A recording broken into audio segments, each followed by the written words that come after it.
Bonjour à toutes, bonjour à tous. Merci de sacrifier votre... comment on appelle ça, une pause pour une pause méridienne, c'est ça. Et ensuite, on est dans une phase post-prandiale, je crois.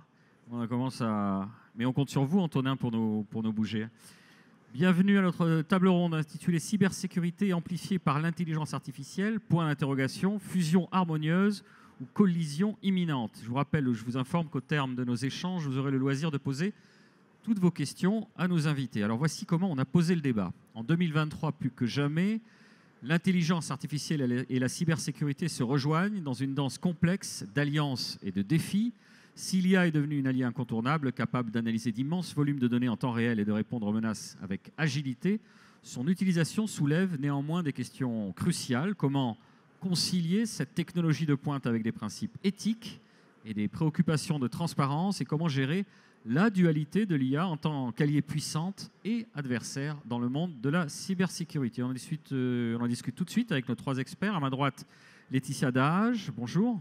Bonjour. Vous êtes avocate à la Cour en cybercriminalité, droit des affaires et compliance chez Advent Altana. C'est ça. Antonin Hilly est à ma gauche, bonjour. Bonjour. Vous êtes directeur des opérations chez Sésame IT. C'est ça.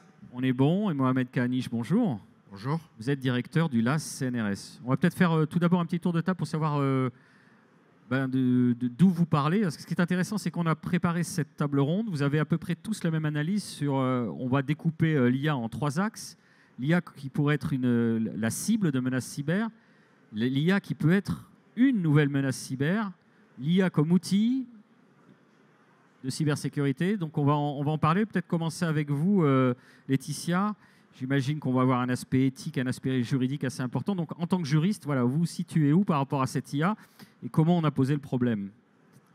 Alors, comme je vous l'ai dit quand on s'en est entretenus tous les deux, effectivement, pour moi, le cœur ici, c'est la donnée.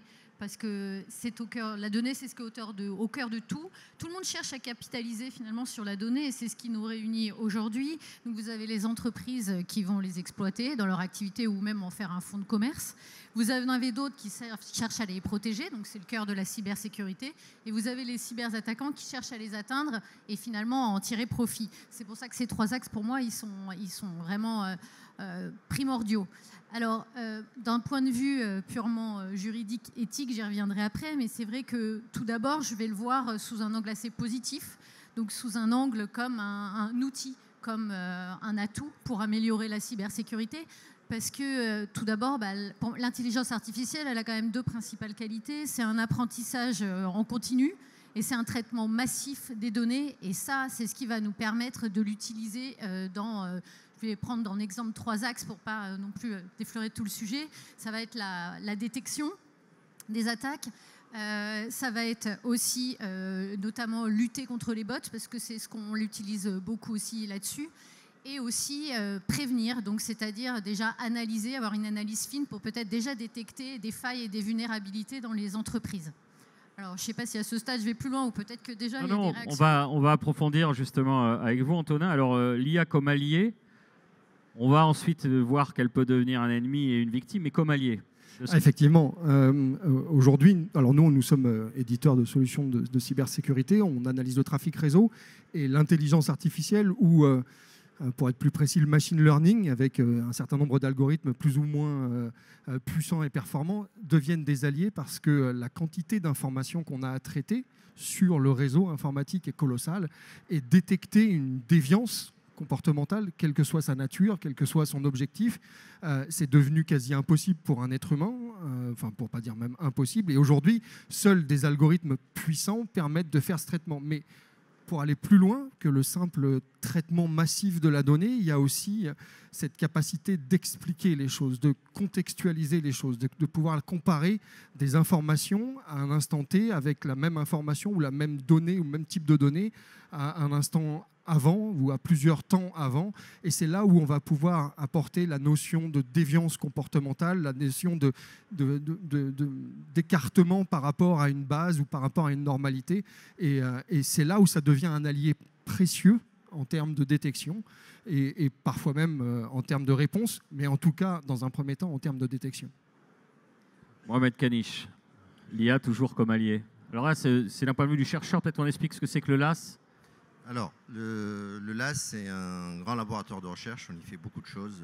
La cybersécurité, on fait partie des sujets sur lesquels on est investi depuis très longtemps. Et l'intelligence artificielle, c'est un domaine aussi sur lequel on travaille sous différents angles, notamment pour comprendre les algorithmes, savoir exactement quelles sont leurs limites, qu'est-ce qu'on peut prouver sur ces algorithmes-là, au-delà du fait que ça soit vu comme étant une boîte noire et on ne sait pas tout à fait, on ne comprend pas tout à fait exactement pourquoi ça marche aussi bien. Donc on a aussi bien des gens qui travaillent effectivement sur la compréhension de ces algorithmes-là, et la preuve de propriété. Et sur la cybersécurité, en fait, on y travaille depuis un certain temps sur l'apport de l'intelligence artificielle comme étant un outil effectivement qui peut résoudre pas mal de problèmes et qui peut s'attaquer à des défis de plus en plus importants. Notamment quand on regarde actuellement, on est dans un domaine où effectivement il y a une explosion de la donnée, une explosion de la complexité des systèmes. Et je pense que les opérateurs ou dans les SOC, ça devient vraiment compliqué pour essayer d'analyser ce qui arrive au niveau du trafic et identifier là-dedans tout ce qui est susceptible d'être représentatif d'une attaque. De notre côté aussi, vous avez les attaquants, vous avez une augmentation de la sophistication des attaques. Donc forcément, on s'attend, on cherche des outils pour automatiser, on cherche des outils qui sont capables de se reconfigurer aussi automatiquement, dynamiques, et on cherche des outils qui doivent réagir assez rapidement. Donc tout ça, c'est l'intelligence artificielle, au premier abord, peut apporter des solutions dans cette direction. On verra les menaces après.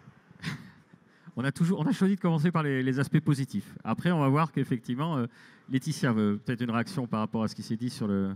Oui, j'avais juste un complément, c'est par rapport à mon expérience en cybercriminalité. C'est qu'actuellement, l'IA sert beaucoup et on attend beaucoup de la recherche, notamment sur les ransomware, puisque, d'ailleurs, c'est d'actualité vu que ce matin, vous avez eu le rapport Cyberdéfense Orange qui vous rappelle que c'est la menace toujours actuelle. Et effectivement, on a à l'heure actuelle des algorithmes qui vont permettre potentiellement de détecter des chiffrements inhabituels de données, ce qui est quand même le propre d'un ransomware. Et donc, le but, ce serait ici, juste en amont, d'être juste avant le chiffrement total des données et qui puisse détecter ce chiffrement inhabituel et ces mouvements de fichiers, pareil, inhabituels, un comportement inhabituel des utilisateurs du système. Donc ça, c'est une avancée en cybercriminalité qu'on attend. Mais j'y vois moins un inconvénient avant de voir que ça peut être un ennemi. Si je peux ici commencer juste, c'est le temps. C'est qu'on voit que l'intelligence artificielle effectivement traite massivement. Elle est en apprentissage continu, on l'a vu, c'est un allié, mais je pense qu'à l'heure actuelle, ce traitement de la donnée, ce traitement des mécanismes et des schémas prend encore beaucoup de temps à ces systèmes. Et j'ai peur que pour l'instant, on ne soit pas encore tout de suite en adéquation et dans le même temps que l'arrivée des menaces qui évoluent aussi très vite, vu que les hackers sont hautement qualifiés de leur côté. Mohamed, une réaction. Juste sur réagir un peu sur l'aspect données, c'est vrai qu'on a l'impression que l'IA, c'est une boîte magique, il suffit d'appuyer sur le bouton et puis ça nous donne de super résultats, de super courbes. C'est très dangereux. Enfin, c'est important effectivement de prendre conscience du fait que si on n'a pas les bonnes données, on n'a pas les bons résultats, même s'ils paraissent beaux et bien. Donc cet aspect-là, il est vraiment, nécessite vraiment une attention toute particulière. Je sais que Toulouse, on a la chance aussi d'avoir un institut d'intelligence artificielle qui regarde vraiment les aspects liés aux billets dans les données, la représentativité des données, comment on détecte des anomalies justement qui seraient significatives, peut-être représentatives d'attaques. Il y a vraiment beaucoup de travaux, on n'est pas suffisamment bien avancé là-dessus. Il y a d'autres problématiques sur les difficultés de labellisation de données. Les bonnes données pour la sécurité ne sont pas les mêmes types de données dans un autre domaine tel que le traitement d'images ou d'autres domaines d'application. Alors Antonin, sur cette notion qu'évoquait tout à l'heure de Laetitia du temps, est-ce que ce n'est pas une course contre la montre? Donc on l'a dit, ça peut être un gros atout, l'IA, mais j'imagine que ceux qui sont en face et ceux qui créent des malwares, ils s'en emparent aussi. Oui, bien donc, sûr. Il y a un système d'attaque-défense, donc vous, elle vous aide, elle amplifie votre action, et en même temps, ceux d'en face aussi. Bien sûr. Comment on fait? Alors, juste avant de venir sur ce terrain-là, je voulais rebondir sur ce qui vient d'être dit. Au-delà de la qualité de la donnée ou de la justesse de la donnée peut être juste, peut être parfaitement juste. Il y a aussi la qualité et la partie de l'apprentissage qui doit être faite et qui doit être faite correctement. Aujourd'hui, on sait que, et on le prouve au quotidien sur un certain nombre de domaines, il y a des produits qui sont full IA et qui se trompent. Et qui se trompent tout le temps parce qu'ils ont mal appris, ils n'ont pas appris au bon endroit, ils n'ont pas appris sur la bonne durée. Et ça, c'est à prendre en compte. Donc, il y a la problématique de l'intelligence artificielle dans la cybersécurité. Elle est importante, elle est vitale. Il faut. Ne vous faites pas refiler un produit sous prétexte qu'il y a écrit IA sur la boîte. C'est ça, exactement. Ça dépend de la qualité de ces données et comment il a été entraîné. Exactement. Et donc, maintenant, pour répondre à la question, effectivement, si nous, on s'intéresse à l'intelligence artificielle et au machine learning dans la cybersécurité, il y en a d'autres qui s'y sont intéressés un tout petit peu avant nous parce qu'ils ont compris qu'il fallait aller plus vite que nous. Et d'ailleurs, de toute façon, ils vont plus vite que nous. Donc les attaquants, aujourd'hui, ils ont une capacité à utiliser ces technologies-là qui est parfois même supérieure à nos propres capacités. On le voit typiquement sur la production de malware. On a des attaquants qui sont capables aujourd'hui de refondre l'intégralité du code de leur malware en quelques heures, simplement en demandant à une IA ou à un machine learning de réécrire le code autrement, ce qui fait que toutes les solutions qui se basaient sur de la signature standard, en cherchant tel type de ligne de code, etc., se retrouvent complètement piégées parce que forcément, ça a été réécrit, donc ça ne marche pas, donc il faut attendre la nouvelle réécriture. On ne pourrait pas avoir une IA qui détecterait ces micro-changements du code? C'est ce qu'il faudrait faire, ça se travaille. Alors, dans cette course à l'échalote, qui est le plus rapide? C'est celui qui attaque a toujours un temps d'avance sur celui qui défend. Aujourd'hui, l'attaquant a toujours un cran d'avance, mais on n'est pas trop en retard. Il ne faut pas regarder les trains passer quand même trop longtemps. Sur cette notion d'IA comme nouvelle menace, Laetitia? Oui, alors comme... Ce problème de temps, on a quoi comme autre problème? On a le coût. On est bien obligé quand même ça demande un investissement quand même assez important, voire très important pour les entreprises. C'est un coût parce que y a l'investissement des solutions et des outils d'intelligence artificielle, et puis ensuite il faut les implanter, il faut les adapter aux organisations et aux systèmes d'information, parce que vous ne pouvez pas juste plugger comme ça un système d'intelligence artificielle. Chaque entreprise a son système qui est différent, et ça c'est un coût aussi, l'adaptation. Il y a l'outil en tant que tel, et il y a une organisation interne, une organisation aussi des ressources humaines qui doivent être mises en place dans les entreprises pour justement s'adapter et implémenter ces systèmes d'intelligence artificielle. Donc ne vous faites pas vendre un outil non customisé sur vos besoins et... Non, alors en plus, si moi je rentre dans la profession réglementée que je suis, puisque justement les avocats traitent de la donnée en masse, c'est ça aussi, c'est du papier, mais c'est des données personnelles et confidentielles.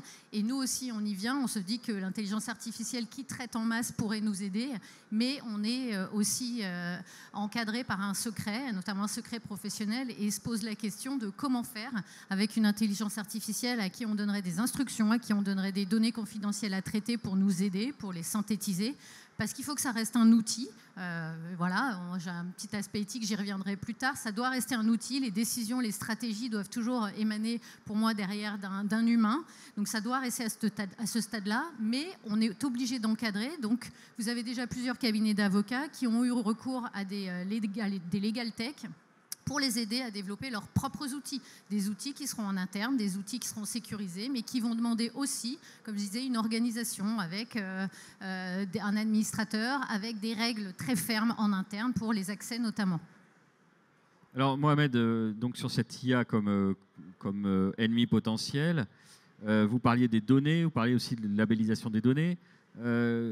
Finalement, si on veut être réactif, comme ce qu'expliquait Antonin, il faut que l'IA en face puisse être déployable très rapidement. Comment on fait alors qu'on sait que ça a besoin d'apprentissage, qu'il y a besoin d'un temps d'adaptation? Justement, je pense qu'il y a pas mal de problèmes encore à résoudre. Donc effectivement, il y a l'effet d'annonce.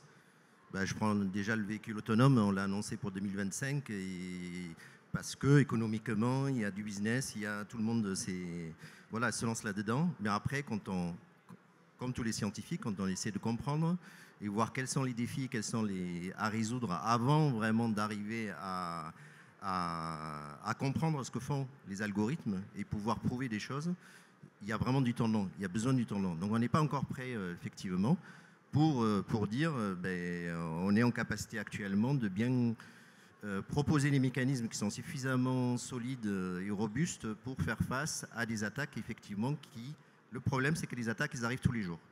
Donc, cette dynamique-là, il y a vraiment une longueur d'avance dans le sens où... Et c'est pas la même façon aussi, quand on conçoit des attaques, c'est plus facile de concevoir des attaques que de concevoir les mécanismes qui permettent de faire face à ces attaques-là. Donc, c'est un sujet qui est aussi très important. Il y a aussi le problème quand on associe ensemble l'intelligence artificielle et la sécurité. Là, le problème de la formation ou le manque de formation, il devient crucial. Parce que effectivement, tout le monde essaie de se lancer maintenant dans l'utilisation de l'IA, sans être nécessairement formé à l'IA, à comprendre exactement de quoi il s'agit. Et puis encore plus, ils ne sont pas nécessairement bien formés à la cybersécurité. Quand on met les deux ensemble, forcément, ça devient du pain béni pour les attaquants. Donc c'est juste pour comprendre un peu le contexte dans lequel on est. Donc pour après vraiment dire on est bien protégé ou on est en mesure de faire face à ça, il faut vraiment réaliser que la première des choses à faire, c'est d'avoir une meilleure compréhension de ce que sont les nouvelles vulnérabilités de ces nouveaux algorithmes. Là, on parle de ChatGPT. ChatGPT, c'est merveilleux. ChatGPT, maintenant, il fait énormément de choses. C'est vrai, beaucoup plus de choses qu'on croyait à un certain moment qu'il serait capable de faire. Mais ça, c'est tout de suite utilisé, effectivement, par les attaquants. Donc, il n'y a pas de... Mais il y a beaucoup de méthodes qui permettent de contourner un peu ces algorithmes et la puissance. Et il faut vraiment du temps. Et je sais bien que le temps, on ne l'a pas nécessairement, mais ça veut dire qu'il faut s'investir à plus. Il faut investir plus dans la cybersécurité et notamment dans la sensibilisation et dans la formation des gens. Et ça, je pense qu'on en prend conscience aujourd'hui. Alors Antonin, vous faites partie de ceux qui défendent. On l'a dit tout à l'heure, avec l'IA, ça s'accélère. Les hackers, les pirates en face font montre d'une certaine créativité. Vous aussi, j'imagine que c'est stimulant. Et en même temps, comment on fait? On se réinvente constamment En fait, c'est un travail, c'est un investissement. Il faut le faire, cet investissement. Donc nous, on a fait le pari d'avoir notre propre équipe, ce qu'on appelle des data scientists, des spécialistes de la manipulation de la donnée, d'une manière ou d'une autre, qui sont formés, sensibilisés très fortement à ce qu'est la cyberdéfense. Donc la cyberdéfense, c'est pas de l'outillage. Hein. La cyberdéfense, c'est une posture, c'est une façon de voir quelque chose et de préparer la défense. Et donc, ils sont sensibilisés à ça. On leur explique ce que c'est qu'une attaque, de ransomware, ce que c'est que la latéralisation, pour ceux qui connaissent ce genre de terminologie qui provient de la kill chain ou du référentiel à attaque.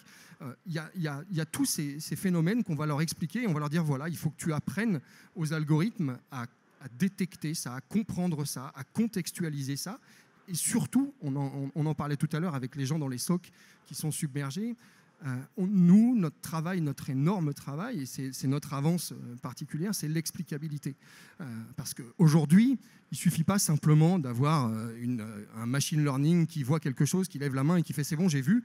Il faut dire quoi, quand, où, pourquoi, comment, pourquoi tu vois ça comme ça et pas comme ça, qu'est-ce qui fait que tu le vois comme ça, etc. Et ça, c'est une valeur ajoutée énorme dans la détection. On est sur des milliers d'attaques qui peuvent se produire. Certaines seront vraies, la plupart seront fausses, seront des leurres.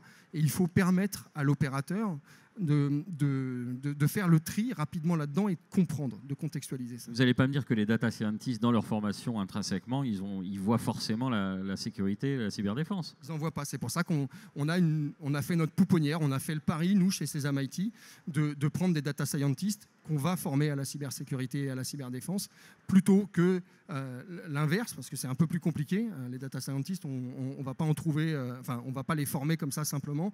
La cybersécurité, on va pouvoir les sensibiliser à ça, les former à ça. Donc c'est chez nous, en interne, on va recruter nos data scientists qu'on va former à la cybersécurité, à qui on va apprendre ce que c'est que l'attaque, pour qu'ils puissent maîtriser et comprendre les mécanismes de défense à mettre en œuvre et expliquer à nos algorithmes. Alors c'est bizarre, hein. On a l'impression qu'on est en train d'humaniser un algorithme. On va expliquer à notre algorithme comment il faut faire, mais je déconne pas tant que ça. Hein. Aujourd'hui, on travaille même à permettre à nos utilisateurs, donc à nos clients, d'interagir avec l'algorithme pour l'aider. Vous savez, ce pouce-là ou ce pouce-là, c'est le principe de Netflix.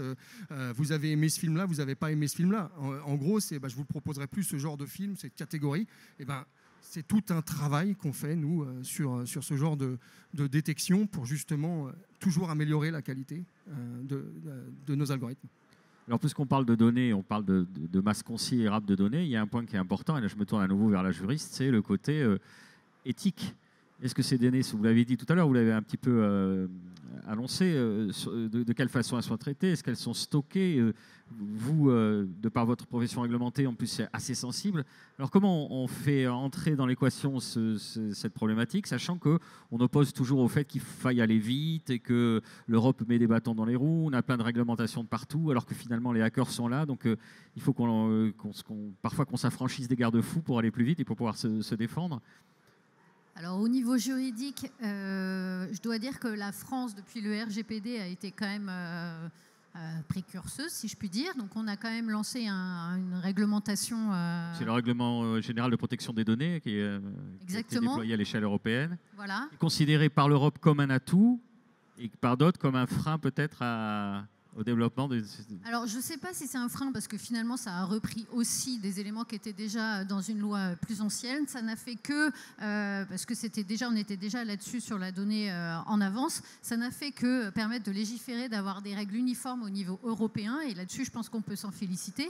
À fixer des obligations aussi de protection pour les entreprises de leur système d'information pour protéger les données personnelles, parce que le RGPD, c'est uniquement pour les données personnelles, avec des sanctions de 2 à 4% qui peuvent aller jusqu'à 2 à 4% du chiffre d'affaires. Donc, quand on touche au chiffre d'affaires, là, tout de suite, on va plus s'intéresser justement aux investissements en matière cyber, parce que ça a pris un peu de temps, et c'est encore le cas. On fait encore du travail pédagogique et de formation aussi au niveau juridique pour expliquer dans les entreprises, et ça, c'est au niveau décision de direction générale et stratégique qu'il y a des investissements à faire là-dedans. Donc, il faut mettre de l'argent pour la cybersécurité. Tout est toujours trop cher, jusqu'au moment où on subit une attaque et on perd beaucoup. Et là, on se dit, ça, c'est la sensibilisation ultime, finalement. Alors, même au-delà de l'argent, la cybersécurité, c'est tous les secteurs. Je vais parler du secteur de la santé, par exemple. On a aujourd'hui des hôpitaux qui sont cyberattaqués. Et dans les hôpitaux, ce n'est pas des ordinateurs qui risquent leur peau, c'est des gens. Et il ne faut pas attendre qu'il y ait 10 morts dans un hôpital parce qu'il a été cyberattaqué et que toutes les machines qui contrôlent leur vie à ces patients soient complètement déstabilisées. Donc, il va falloir aussi... faire de l'intelligence artificielle dans un hôpital, c'est manier des datasets, des sets de données, des paquets de données qui relèvent de la santé. C'est-à-dire, c'est exactement comme les données d'avocats, c'est ultra confidentiel, ultra personnel, ultra tout ce que vous voulez. Et là, nous aujourd'hui, si on devait aller voir un établissement de santé, lui disant donne-nous un dataset qu'on puisse faire travailler nos algorithmes pour qu'ils puissent te défendre au mieux, ils vont nous dire mais ça ne va pas être possible, monsieur. Je ne peux pas vous donner un dataset, vous allez, si vous faites ça, ça, ça et ça, vous allez retrouver quel est le nom du patient. Donc, vous n'avez pas le droit. Et c'est hyper important de protéger ces données, mais c'est aussi trouver un moyen de nous laisser y accéder d'une manière, je ne sais pas laquelle encore, pour qu'on puisse travailler et qu'on puisse apporter une vraie réponse. Comment on fait, Mohamed Kaniche, par exemple, sur ces données, soit de santé, soit sensibles pour le droit? On dit l'IA, finalement, en 2 coups de cuir à peau, elle arrive, même des données censément anonymisées, à savoir qui est le patient derrière. Or, on en a besoin pour se protéger. Vous qui êtes à la pointe de la recherche, trouvez-nous une solution. Et arrêtez d'avoir peur de votre micro, vous ne pouvez pas le modifier. Le on et le off est inhibé et il marche à chaque fois. Allez-y. C'est très bien. On sent le contrôlant, on sent l'homme qui parle à la machine. Non, c'est parfait. Je ne suis pas sûr que je sois le mieux placé, effectivement, pour résoudre le problème de... Là, je vous taquiner, mais vous voyez, la quadrature du cercle d'avoir des données d'ultra sensibles. En même temps, on doit entraîner l'IA. Peut-être que même, comme vous dites, le dataset où la base est un peu faible aussi, quantitativement parlant. Enfin, c'est complexe. Ouais.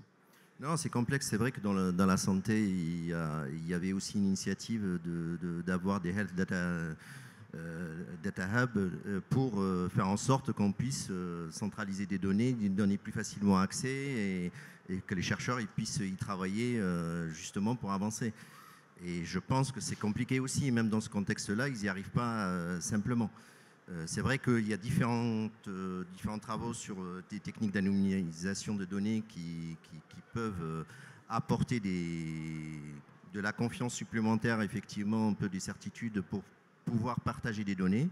Il y a aussi des algorithmes qui sont plus orientés vers la préservation de la vie privée sans avoir nécessairement accès, en préservant effectivement que chacun garde ses données. Mais après, on fait du machine learning fédéré, par exemple. Donc ça, c'est un peu dans les options. On ne cherche pas à récupérer toutes les données, on cherche à avoir des algorithmes qui peuvent préserver un peu les propriétés de vie privée à chacun et faciliter un peu l'interopérabilité. Un peu, c'est dans cette direction. Laetitia. Oui, je voulais juste ajouter, pour rebondir sur le domaine de la santé, effectivement, je pense qu'on a un contraste entre deux réalités qui s'affrontent. C'est qu'effectivement, dans les hôpitaux, on a les réflexes les plus primaires qui ne sont toujours pas pris, le mot de passe, le post-it, l'ordinateur toujours ouvert. Et ça s'oppose avec de l'intelligence artificielle qui est rentrée aussi dans le domaine de la santé, qui aide au diagnostic, qui permet justement de manier des données ultra sensibles et ultra performantes pour aider les médecins à prendre des décisions. Je dis bien aider parce que je reste toujours pour moi partisane de l'IA outil. Donc de rentrer des données, de les aider, d'analyser, de concentrer. Donc vous avez ce contraste entre un ordinateur et un système toujours ouvert qui permet des failles, des mises à jour pas faites. Donc on est vraiment sur du basique avec de l'ultra-performance de l'IA pour une aide au diagnostic et pour faire performer le système de santé. Et ce contraste-là fait que c'est une vulnérabilité mais énorme. Juste pour enchaîner sur le fait que des fois, même les données, on ne les a pas. Même si on les veut, on ne les aura pas parce qu'on est dans un contexte où ces données bougent. Et en attaque, dans le domaine des attaques et de la sécurité, justement, c'est des attaques qui sont dynamiques. Mais il faut qu'on fasse avec. Et il faut travailler aussi sur le fait que quand on conçoit des nouveaux systèmes de sécurité, il faut être en capacité de les valider aussi, tester leur robustesse avant de les livrer. Et il faut être... on utilise souvent aussi la génération de données synthétiques. Donc, on essaie de regarder, d'essayer de tester les algorithmes en imaginant des façons assez diverses et variées pour contourner les algorithmes, pour concevoir des attaques, on dit, adversariales. Donc, on va générer nos propres données pour essayer d'améliorer et de comprendre comment est-ce que nos algorithmes réagissent. Et donc, ça permet aussi quelque part, de résoudre un peu le problème aussi de disposer de données si elles ne sont pas là. Mais n'empêche, il faut toujours valider la représentativité dans un contexte où on est plus près du contexte opérationnel quand même. Ça marche d'ailleurs de ces tests d'attaque pour éprouver l'IA, éprouver la qualité de l'algorithme que vous avez en face? Ça marche, mais en fait, on a toujours tendance à reproduire ce qu'on connaît. Et la problématique, c'est qu'on va s'entraîner sur des choses qu'on connaît. Donc, on va dire nos algorithmes fonctionnent, détectent ce qu'on avait prévu qu'ils détectent. Pas de peau, le lendemain, Logbit dit tiens, je vais changer mon mécanisme d'attaque, la phase 3 de mon attaque, je vais la changer, je ne vais pas la faire comme ça, je vais la faire en phase 4. En revanche, en phase 3, je vais faire ça. Et là, l'algorithme, s'il a été entraîné que sur 1, 2, 3, 4 et pas 1, 2, 3, 4, 5, il va louper la nouvelle phase 3 et il va passer à côté ou il va laisser faible un score qu'il ne devrait pas laisser faible et on va louper cette attaque et la machine au bout sera chiffrée, etc.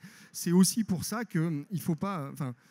Il faut considérer la cybersécurité dans son ensemble, il faut considérer l'apport du machine learning et de l'intelligence artificielle globalement, c'est-à-dire qu'il faut la considérer dans toute la chaîne de détection et pas simplement à un endroit dans le système d'information. Il faut le prendre dès le départ et jusqu'à son point d'impact.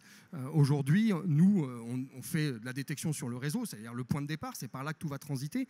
Il faut de l'intelligence artificielle à cet endroit-là, pas que, surtout pas que, parce que si on fait que ça à cet endroit-là, ça va être un carnage, mais il en faut aussi au point d'impact, c'est-à-dire qu'il faut être aussi en capacité de dire que le sujet lui-même doit héberger un système capable de surveiller son propre comportement et dire toi, tu es en train de dévier alors que ce qui se passait autour de toi n'a pas dévié, ou inversement, ou les deux. Donc c'est en ça où il faut associer ces mécanismes de machine learning. L'entraînement est quelque chose d'important, la simulation est très importante, mais attention au biais cognitif de je ne fais que ce que je connais, je ne reproduis que ce que je connais et j'oublie tout ce que je ne connais pas. Et en général, c'est tout ce qu'ils vont employer parce qu'ils ont, ne l'oublions pas, ils ont un peu d'avance sur nous. Ils auront toujours un peu d'avance sur nous. La cybercriminalité aujourd'hui rapporte plus que le trafic de drogue dans le monde. Donc un groupe comme Revil a pris 120 millions de dollars en 2 attaques. Donc 120 millions de dollars, il a le temps de voir venir et d'investir dans quelques GPU pour pouvoir faire quelques algorithmes un peu poussés et s'entraîner au machine learning. Donc c'est la simulation, oui, mais pas que. C'est aussi du travail de compréhension du contexte, de compréhension de la menace. C'est ce qu'on appelle de la threat intelligence, du renseignement sur la menace. C'est de comprendre qui sont les groupes, qui sont les adversaires, quelles sont leurs motivations, pourquoi ils le font. La plupart, les cybercriminels vont le faire pour de l'argent, les groupes étatiques vont le faire pour de l'espionnage. Ils ne vont pas utiliser les mêmes méthodes. Un cybercriminel va être brutal, automatique, etc. C'est facile à détecter, c'est facile à voir. Il y a de la répétition là-dedans, même s'il y a du nouveau, il y a de la répétition. Donc il faut s'attacher à détecter la répétition parfaitement et essayer de s'adapter à la nouveauté. Donc c'est là où nos algorithmes doivent être brillants. Et puis après, il y a les groupes étatiques où là, on est complètement dans autre chose. On en est où dans l'état de l'art du développement? Vous parlez à l'instant des algorithmes auto-adaptatifs. Ça marche? On balbutie? On a encore... Je vais vous dire pour nous, ça revêt beaucoup de choses. L'IA, on se dit, ouais, c'est un truc hyper perfectionné, alors que s'il faut, c'est du traitement de masse automatisé de base. C'est des stats, hein, c'est des mathématiques. Hein. Donc, il n'y a pas un truc ultra subtil, auto-adaptatif, qui détecterait un changement de pattern, de schéma En fait, on travaille sur des algorithmes qui vont venir essayer de modifier les algorithmes eux-mêmes. C'est-à-dire qu'on travaille sur des algorithmes qui surveillent le comportement de nos algorithmes. Auto-adaptatif, c'est juste ça. Il n'y a pas de cerveau de brancher des boîtes en verre avec de l'eau à l'intérieur et un truc qui pense et un machin. C'est pas tout ça. Hein. Nous, oui. C'est 6 ou 7 mecs qui sont des spécialistes de la stat et des maths et qui font ça toute la journée, qui s'amusent à injecter... Ah, c'est moins glamour, Antonin. Vous ne m'avez pas vendu, là. Mon rêve s'effondre. Mais le résultat, il est là. C'est qu'on voit les choses évoluer. Il y a des conséquences dramatiques, quand même. Vous l'avez dit tout à l'heure, donc là, je plaisante. Mais... C'est ça. Non, mais ce qui est hyper important, c'est ça fonctionne. Je ne peux pas vous dire que ça ne fonctionne pas, mais je ne peux pas vous dire non plus que c'est la révolution. On a inventé le truc qui va s'adapter à tout et qui va résoudre tous nos problèmes. On ne serait pas là, on ne serait pas en train d'en parler et de trouver des réponses à nos problématiques qui sont multiples. La donnée est le cœur du sujet. Faire des stats sur de la donnée, ce n'est pas compliqué. Obtenir la donnée, c'en est une autre. C'est une autre complexité. Donc, on travaille à toujours nous améliorer, à toujours contrôler ce qu'on fait. On parlait des SOC tout à l'heure, de la fatigue, c'est ce qu'on appelle chez nous les faux positifs, c'est-à-dire toutes les alertes qui n'en sont pas, à essayer de comprendre ça, essayer de réduire ça. D'ailleurs, soit dit en passant, s'il y a un charlot qui vous dit qu'il va avec son IA faire moins d'1% de faux positifs, vous pouvez le raccompagner à la porte hyper vite, hein, d'accord, parce que ça ne va pas être possible. J'ai vu 2 stands où il le disait. Moins d'1%. Je plaisante. Mais voilà, ce qu'il faut, c'est toujours être humble et se dire qu'on va continuer, on va passer notre temps à s'améliorer, à apprendre, à confronter ce qu'on fait à la réalité. Et le problème, c'est que la réalité, c'est pas celle qu'on écrit dans les livres, quoi. Mohamed Kaniche. Juste pour compléter, en fait, l'adaptation, c'est un objectif quand même. On travaille tous, on essaye de faire en sorte que les algorithmes, on leur dote d'une capacité encore plus accrue en termes d'adaptation et de réaction dynamique en fonction du contexte. On fait de l'adaptation aussi en injectant de la nouvelle connaissance. On fait de l'apprentissage par renforcement. On cherche à adapter aussi des stratégies de réaction, c'est-à-dire en fonction de réponses.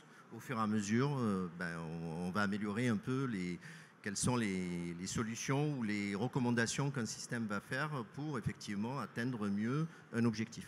Donc ça fait partie, mais c'est vrai que ça ne marche pas nécessairement toujours très bien, mais il faut améliorer l'efficacité de ces algorithmes. Ça reste quand même le cœur des stratégies qu'on cherche à développer aujourd'hui dans un contexte qui est forcément très dynamique et sur lesquels il faut qu'on... Mais le problème, c'est que pendant ce temps, les autres n'attendent pas. Et que... Oui, mais c'est sûr. C'est sûr que c'est le chat sujet. Et la souris. Oui, tout à fait. C'est le sujet, mais on est dans ce contexte-là. Il faut qu'on trouve des solutions pour être un peu plus adaptatif que les algorithmes avant ne l'étaient. Déjà, ils ne l'étaient pas nécessairement, mais on est beaucoup plus un peu dans cette direction qu'il y a une certaine époque. En fait, il y a une sorte de schizophrénie dans cette histoire, c'est qu'on sait qu'on a une règle à respecter, on sait qu'on a des lignes à ne pas franchir pour plein de raisons. En tant que citoyen, je n'ai pas envie que mes datas elles circulent sur toute la planète, dans tous les laboratoires de recherche, etc. En tant qu'expert en cybersécurité, ça me gonfle de ne pas avoir accès à ces données. Je peux finir dingue avec cette histoire. Mais il faut qu'on avance, on le sait. Il ne faut pas que la régulation, la législation nous freine trop. Il faut qu'elle nous cadre, elle nous encadre, mais pas qu'elle nous freine. Aujourd'hui, le problème, c'est qu'on met trop de temps à prendre une décision, on met trop de temps à acter sur A ou B ou C. Enfin, c'est tordu. Alors, je n'ai pas la réponse, hein, je ne prétends pas l'avoir. Qui est on, Antonin ? Les décideurs, les législateurs Oui, c'est tout ça. Je comprends le directeur d'un hôpital qui me dit non, Antonin, je ne peux pas te donner 30 téras de données patients. Sur les 3 dernières années, je ne peux pas. Je n'ai pas le droit. Okay. Et si on demande à celui qui te donne le droit, on va voir celui qui lui donne le droit. Alors moi, je ne peux pas non plus parce que je n'ai pas l'autorisation de, etc. La loi me l'interdit. Je fais, bon, alors dans ces cas-là, il faut changer la loi. Moi, je ne vais pas changer la loi. Donc, on peut y passer des mois et des mois et des mois et des années et des années. Et je pense que ça va encore durer. Donc, il y a des frontières qu'on va frôler. D'accord, forcément. Il y a des choses qu'on va aller manipuler. N'écoutez pas, Laetitia, n'écoutez pas. Mais c'est une obligation. Aujourd'hui, on va travailler avec des données qu'on a récupérées alors qu'on n'a pas le droit de les avoir. Et c'est la seule façon d'apprendre. Maintenant, il faut qu'on fasse tout ce qui est possible pour empêcher que ces données sortent, empêcher que ces données soient utilisées par un autre, etc. On n'a pas d'autres possibilités pour avancer, surtout avancer à la même vitesse que nos adversaires, que les attaquants. Les attaquants, aujourd'hui, ils n'attendront pas, ils les ont, ces données-là. Hein. Ils les ont eues totalement illégalement, ils les ont volées, ils ont chiffré des hôpitaux en volant des terras de données, ils les ont, toutes ces datas. Donc eux, ils s'entraînent. Alors, ils ne s'entraînent pas pour les mêmes raisons que nous, mais ils s'entraînent, d'accord ? Ils entraînent leurs algos, ils n'ont pas posé la question de savoir s'ils avaient le droit de récupérer les données de Corbeil-Essonnes. Hein. J'ai l'impression de faire un 100 mètres avec des boulets aux pieds. Exactement, c'est ça. Alors Laetitia, rassurez-nous, la loi, le législateur, comment ça peut évoluer ? Alors, je ne sais pas si je vais justement rassurer Antonin là-dessus, mais en tout cas, je vois qu'il est bien français, vu que la France, en ce moment, comme vous le savez, on avance un peu sur la législation en matière d'intelligence artificielle. C'est lent, parce que je vous fais juste un petit rappel historique. La proposition de la Commission européenne, c'est le 21 avril 2021. Donc voilà, vous voyez, on est déjà plus de 2 ans et demi plus tard. Finalement, en 2023, ils se mettent d'accord pour se mettre autour de la table et pour finalement légiférer. Si on y arrive, ce seraient les premières lois au monde en matière d'intelligence artificielle. Mais là, on voit que maintenant que les institutions se mettent autour de la table, la Commission, le Parlement et le Conseil, là, ça y est, ça bloque. Et pourquoi je parlais de la France ? Parce que justement, France, Allemagne, Italie, là, sont en train, ce que disent même là-dessus ceux qui assistent au débat, c'est que ça pourrait faire capoter carrément les négociations. Pourquoi ? Parce que la France, l'Allemagne et l'Italie voudraient stopper ou du moins limiter ce qui va rentrer dans une réglementation européenne et limiter ça à des codes de conduite. Pourquoi ? Parce que justement, ils ont l'impression qu'on stopperait l'innovation. Donc c'est pour ça que ça me fait un parallèle avec le propos d'Antonin. Est-ce que vraiment ça limiterait l'innovation et ça la stopperait ? Qu'est-ce qu'elle vise cette loi ? En tout cas, dans la proposition qui avait été formulée par la Commission européenne, ce serait de légiférer par le risque. Donc ça veut dire qu'on évaluerait d'abord tout système d'intelligence artificielle en fonction de son niveau de risque. Les risques inacceptables, donc ça, ce serait interdit. On aurait, là-dedans, c'est tout ce qui touche aux droits fondamentaux. Ensuite, on aurait les risques hauts. Ensuite, on aurait des moyens et ensuite, on aurait des risques acceptables. En fonction de cette classification, on aurait des normes et des règles plus ou moins importantes et drastiques à respecter. Donc, inacceptable, je vous dis, c'est interdit. Et à haut risque, là, on devrait avoir une évaluation, on devrait suivre un système de transparence, un système, on serait sur le by design. Donc, dès la mise en place et la création, la conception du système, on aurait une réglementation assez stricte. Et puis, on descendrait sur des niveaux de risque. Donc, on en est là. Et là, je vous dis, à l'heure actuelle, donc ça date de la semaine dernière, pour l'instant, les débats sont un peu stoppés et houleux. Et si on n'arrive pas à se mettre d'accord, je ne sais pas si on aboutirait avant la fin de l'année sur une loi IA Act. Et en attendant, il y a un hôpital par semaine qui tombe. La voix de la raison et celle du milieu, ce sera celle de Mohamed Kaniche. Non, je voulais juste rappeler que c'est important que aussi on respecte les volontés des gens et que chacun y garde le contrôle de ses propres données. On partage uniquement si on a envie de partager, sinon ça devient la jungle. Et ça, c'est des questions qui sont essentielles, quoi. Mais visiblement, il y a un tiraillement quand même, parce qu'on voudrait aller suffisamment vite, on voudrait protéger les citoyens. C'est pas là qu'on va le résoudre. Peut-être juste avant de prendre les questions du public, votre vision du futur à chacun en 2 mots. Vous m'avez dit, Antonin, qu'on a échangé à la fois radieux et sombre. Expliquez-nous. Radieux parce que c'est génial, on forme de plus en plus de gens à la cybersécurité, à la data science, et ça veut dire que on va pouvoir aller toujours plus vite, plus loin, etc. Sombre, ils sont toujours plus nombreux du côté obscur, d'accord. Ils gagnent de plus en plus d'argent et ils vont toujours plus vite. Donc voilà, ça va être un petit peu compliqué, mais il ne faut pas baisser la garde, il ne faut jamais abandonner, d'accord. Et on se dit qu'on finira bien par y arriver, ou à minima, on finira bien par les rattraper. Si vous finissez bien par y arriver, vous serez au chômage. Ça non, n'arrivera jamais. Donc, voilà, ils auront trouvé autre chose. Il y a encore de la marge. Laetitia. Alors moi, même si je vous parle de loi, je vous parle de freiner, je vous parle d'encadrer, je vois dans l'intelligence artificielle une innovation telle qu'Internet. Enfin, pour moi, on peut même aller bien au-delà et dans tous les domaines, ça peut être pour moi un outil de perfectionnement. Mais à partir du moment, c'est mon esprit juriste, où on l'encadre et on la maîtrise, on a besoin aussi de transparence. Voilà, on doit encadrer pour moi l'innovation et sinon on peut avoir des déviances éthiques et c'est là où on aurait un souci. Mohamed. Ouais, assez rapidement, je pense que ce qui a changé, c'est qu'aujourd'hui, on a pris la mesure de la menace. Et, parce que pendant longtemps, on n'a pas suffisamment investi dans la cybersécurité, dans la recherche, dans l'innovation. Et malheureusement, pourtant, on avait vraiment les moyens de le faire. Donc actuellement, je pense qu'il faut investir massivement dans ce domaine-là, également beaucoup dans la formation. Il y a effectivement actuellement des programmes, il y a des compétences métiers d'avenir on a un projet à Toulouse aussi dans cette perspective avec l'Institut de cybersécurité de l'Occitanie. Je pense vraiment aussi que les industriels et les académiques, on a besoin vraiment de travailler encore plus ensemble parce qu'on n'y arrivera pas sinon sans avoir cette synergie des deux côtés. Bon, nous, on va plus lentement. Les industriels, ils vont beaucoup plus vite, mais je pense qu'il faut les deux rythmes aussi, le long terme et le court terme. Merci à tous les trois, on peut vous applaudir. Merci pour la qualité de vos échanges. Et chose promise, chose due. Alors, est-ce qu'on a une courageuse ou un courageux qui veut profiter de la présence de nos experts et expertes pour leur poser une question? J'arrive, pour qu'on puisse bien vous entendre, parce que vous l'aurez compris, il y a un petit brouhaha. Oui, une question. Vous avez évoqué, Antonin, les gains faramineux que faisaient les mafieux, je vais les appeler comme ça, sur le domaine. Quid avec l'arrivée de l'informatique quantique et l'accélération que ça pourrait donner sur la problématique que vous avez évoquée pendant ces 3 quarts d'heure? Alors là, pour le coup, je ne suis pas un spécialiste du quantique, donc je ne vais pas pouvoir me prononcer sur la technologie en elle-même. En revanche, dès lors qu'elle sera accessible, ils auront les moyens de se l'offrir, d'accord. Des États déjà, d'ailleurs, il y a des États, ce qu'on appelle des États ennemis, qui sont déjà en possession de ça et qui travaillent sur le fait de casser les algorithmes de chiffrement. On le sait, c'est dans leur target.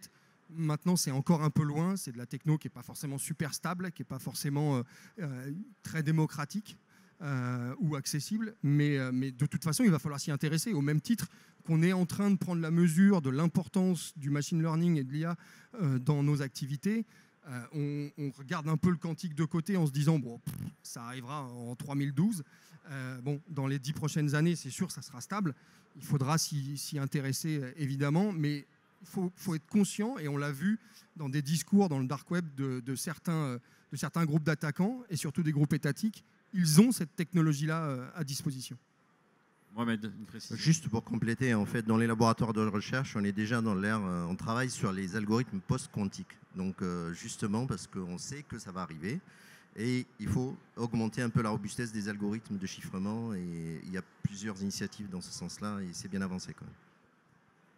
Oui, on a vu que l'IA se déploie beaucoup, donc ça veut dire qu'on en a partout, y compris des systèmes qu'on va utiliser tous les jours. Donc ces systèmes ont des vulnérabilités. Donc est-ce que vous pouvez nous faire un petit peu le point sur les travaux de cybersécurité pour l'intelligence artificielle ou contre l'intelligence artificielle? Là, c'est la patate chaude, là. Là, c'est un peu touchy. 2 minutes. La question, c'est quelles sont les activités qu'on mène en termes de cybersécurité sur ce qui est fait en termes d'intelligence artificielle? Je ne sais pas. Je n'ai pas d'informations sur le sujet. Je ne sais pas comment on travaille à sécuriser ou protéger les algorithmes d'intelligence artificielle aujourd'hui. Je pense que on est toujours dans la même perspective, c'est-à-dire essayer de comprendre comment on peut contourner les algorithmes.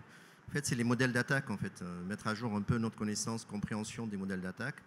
Et après, travailler dans une optique d'attaque-défense et faire en sorte qu'on va générer des attaques adversariales ou imaginer des attaques adversariales et donc construire des algorithmes avec la capacité de pouvoir les détecter. On sait bien que les attaquants, maintenant, ils essayent de mettre plus de furtivité dans leurs activités. Et ça, c'est effectivement, il y a pas mal de travaux de recherche qui essayent d'avancer dans cette direction-là. Après, ce qui est important, et alors peut-être que ça va rejoindre votre question, c'est d'être toujours attentifs, enfin nous c'est ce qu'on fait, attentifs au fait que personne n'altère l'algorithme lui-même ou sa façon de percevoir ce qui a été vu. C'est-à-dire qu'il ne faut pas qu'un attaquant mette la main sur la partie algorithmique et qui, pour une raison ou une autre, va modifier l'algorithme de façon à ce qu'il détecte moins bien, mal, ou qu'il détecte autrement. Ça, on y travaille, nous. Alors si c'était la question, nous, on est plus sur de la sécurisation de nos algorithmes et du fait qu'ils sont non modifiables tels quels. Nous, c'est là-dessus qu'on travaille. C'est surtout pas les altérer dans la façon dont on les a conçus au départ. Bonjour. Vous parliez du côté obscur en fait qui prend de l'avance et en fait du côté de la loi justement qui est barré par toutes les directives et toutes les voies qui ralentissent leur travail. Mais dans le monde des machines, dans tous les cas, il n'y a pas de notion de bien et de mal. Donc finalement, ne pensez-vous pas que dans tous les cas, si c'est des systèmes auto-apprenants, ça mettra à bas ces lois et ça servira autant votre côté que le côté obscur comme... Oui, alors je comprends. La problématique, c'est qui a donné la donnée à cette machine qui est en train d'apprendre. En fait, il va falloir à un moment donné qu'on entraîne notre algorithme, qu'on valide qu'il se comporte comme il doit se comporter. C'est un travail qui est colossal, c'est un travail qui est complexe, mais je pense que Mohamed en parlera beaucoup, beaucoup mieux que moi.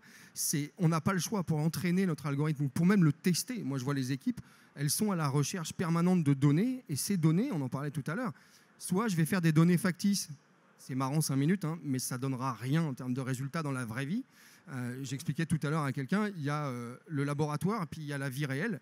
Tout ce que j'ai fait dans le laboratoire, c'est très con ce que je vais vous dire, mais je ne le retrouve pas dans la vie réelle. Donc à un moment donné, il faut que je me dise, va chercher des données de la vie réelle et mets-les là. Le problème, c'est que ces données de la vie réelle, je n'ai pas le droit de les utiliser telles quelles aujourd'hui.